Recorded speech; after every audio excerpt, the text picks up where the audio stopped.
Bonjour à tous, voici la réponse du président du Burkina Faso à Emmanuel Macron sur ses déclarations du début du mois de janvier 2025.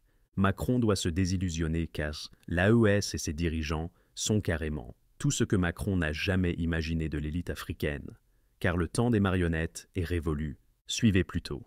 Quand je prends dernièrement les propos de Emmanuel Macron sur l'Afrique, eh bien, tout Africain conscient devrait donc comprendre très vite tout ce qu'il a pu nous dire et qu'est-ce que ça signifie. Le général Tchani a dit il n'y a pas longtemps du changement donc de tactique ou de stratégie des forces françaises en Afrique, et je pense qu'il est venu le confirmer. Il s'agit de dissoudre et de garder un dispositif socle. Et Emmanuel Macron l'a si bien dit qu'on ne peut que le remercier pour cette sincérité, même si certains ont voulu mettre la poudre aux yeux de leur population, mais la réalité finit par rattraper aussi. Ils ne partiront pas de certains pays, ils ont juste dissous le dispositif. Vous ne les verrez plus dans des bases, mais dans les ambassades, ils seront là.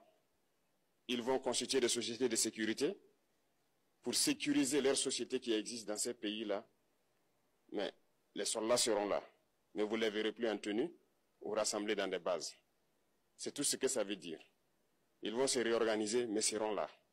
Il a parlé de politesse vis-à-vis de certains chefs d'État en leur donnant la primauté d'annoncer donc la rupture ou le départ des forces françaises. Ça nous importe peu, on peut dire, mais tout ce que nous savons, c'est que si vous voulez une rupture avec ces forces impérialistes, c'est simple, on dénonce les accords. Tout commence par là-bas. Et je pense que l'exemple du Tchad, en tout cas, est palpable. Ils ont commencé par dénoncer les accords. Sinon, si on ne dénonce pas les accords, juste dire que les bases quittent, on n'a rien fait. Parce que le problème se trouve dans les accords coloniaux de défense qui ont été signés depuis l'indépendance. Le plus dangereux n'est pas ceux-là que vous voyez dans les bases. Le plus dangereux, ce sont les conseillers militaires. Les conseillers militaires existent dans tous ces pays. Ils ont existé au Burkina aussi jusqu'en fin 2022, jusqu'à ce que nous prenions nos responsabilités. Et qui sont ces conseillers militaires? C'est ceux-là qui sont censés mettre en pratique la politique de la France ici.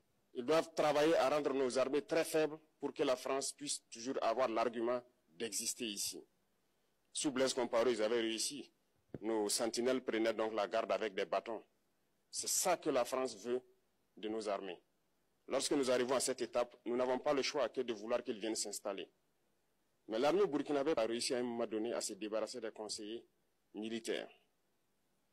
Malheureusement, je pense qu'en 2019, après l'opération Otapuano, où ces Français ont vu que l'armée burkinabé avait encore une capacité de réagir au terrorisme, ils ont appelé le chef d'état-major en France, ils l'ont instruit de reprendre les conseillers militaires dans toute la structure. Eh bien, il n'a pas accepté, mais au retour au pays, les politiques l'ont instruit d'accepter les conseillers militaires. Et c'est là que les conseillers militaires sont revenus dans l'armée burkinabé en 2019.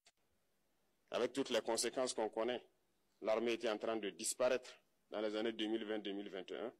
Et d'ailleurs, c'est le moment où beaucoup de militaires ont dû déserter parce qu'il n'y avait plus d'espoir. On était en train de s'effondrer. Voilà un peu comment ils travaillent. À l'état-major général des armées, dans tous les états-majors d'armée, dans les écoles, c'est eux qui sont censés dicter la politique de notre armée. C'est eux qui nous disent combien recruter, quand recruter et qu'est-ce qu'il faut en faire. Ils sont dans les écoles pour nous dire comment il faut les former et ainsi de suite. Tant que ces conseillers militaires sont là, vous n'êtes pas indépendant. Votre armée aura juste l'apparence d'une armée qui sera là en train de faire des parades, du cirque. Mais lorsque viendra la guerre, vous vous rendrez compte que la parade, c'est une chose, mais la guerre, c'est une autre chose. Il faut rompre les accords. C'est la seule façon d'avoir une armée indépendante et se construire, être fort. Mais beaucoup de gens ne le comprennent pas peut-être.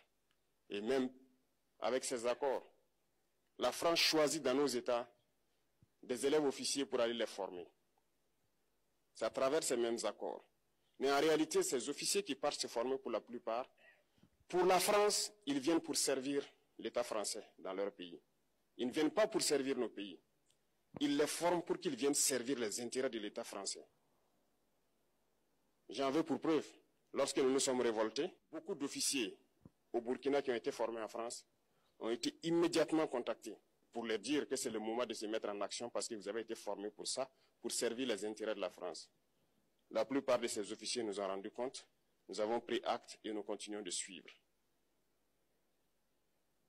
Lorsque un officier formé en France arrive dans son pays et par malheur meurt soit par accident ou bien sur le champ de bataille, en France, il y a une nuit d'hommage aux morts dans l'armée, comme partout ailleurs. À la nuit d'hommage aux morts, on cite le nom de l'officier en question et on dit « mort pour la France ». Il ne le forme pas pour servir son pays, il le forme pour servir leur État. Et dans beaucoup d'États africains, il y en a plein de ces officiers. Combien sont patriotes, Dieu le sait. C'est une leçon que Emmanuel Macron a donnée encore aux chefs d'État africains, de se rattraper et de pouvoir vraiment mener cette lutte contre l'impérialisme. Mais en plus de ça, il a aussi insulté tous les Africains dans ses propos. Il y a une partie qui a retenu mon attention, là où il parlait d'ingratitude, et que l'ingratitude est une maladie non transmissible aux humains. Lui, il est humain, notre ingratitude n'est pas transmissible à lui. Voilà comment ce monsieur voit l'Afrique, voit les Africains. Nous ne sommes pas des humains à ses yeux. Peut-être que c'est lui qui n'est pas humain, il ne se met pas dans la classe des humains. Mais s'il y a bien un ingrat, c'est bien lui. Je pense que s'il n'est pas athée et qu'il prie, à chaque matin qu'il se réveille et qu'il prie, il devrait aussi prier les Africains. Parce que c'est grâce à nos ancêtres qu'il existe aujourd'hui une France. Il devrait nous prier. À ses yeux, nous ne devons pas être des humains, nous sommes plus que des humains. Ce sont des messages très forts qu'il passe. Moi, je pleure le peuple français. Mais quand même, il est bien pour l'Afrique. Il est un mal nécessaire pour nous. Ceux qui veulent se réveiller, se réveillent. Ceux qui ne veulent pas se réveiller, comme on le dit, on ne peut pas réveiller quelqu'un qui ne dort pas. Les Africains doivent se réveiller. Nous devons travailler à être indépendants, à faire au moins ce que nos peuples connaissent le bonheur. Et la lutte contre l'impérialisme, c'est ça. Il faut décoloniser les mentalités, prendre en compte toutes ces données-là, parce que le monde nous donne tellement d'exemples à voir. Pour eux, il n'y a pas de morale. Ils peuvent vous désigner aujourd'hui terroriste, mais demain, vous êtes un héros, par leur simple bouche. Ils décident de ce qu'ils font. Ils parlent de démocratie, mais ils se font eux-mêmes des coups d'État constitutionnels entre eux. Ils parlent des droits de l'homme, mais ils déciment des populations ailleurs. L'Africain doit se réveiller, l'Afrique doit se réveiller. Et le combat contre l'impérialisme est permanent. Et je vous invite à incorporer ce combat, à travailler en sorte que nous soyons réellement indépendants, que nous soyons autosuffisants et que nous puissions nous développer, connaître le bonheur, ce à quoi notre peuple aspire. Merci, je vous souhaite une très bonne journée, une très bonne semaine et une très bonne année. Et que, à la fin de cette année 2025, en faisant la rétrospective, nous devrons nous dire que nous avons apporté un grand plus à notre nation. Merci beaucoup à tous, que Dieu vous bénisse et que Dieu protège notre chère patrie. La patrie ou la mort, nous vaincrons.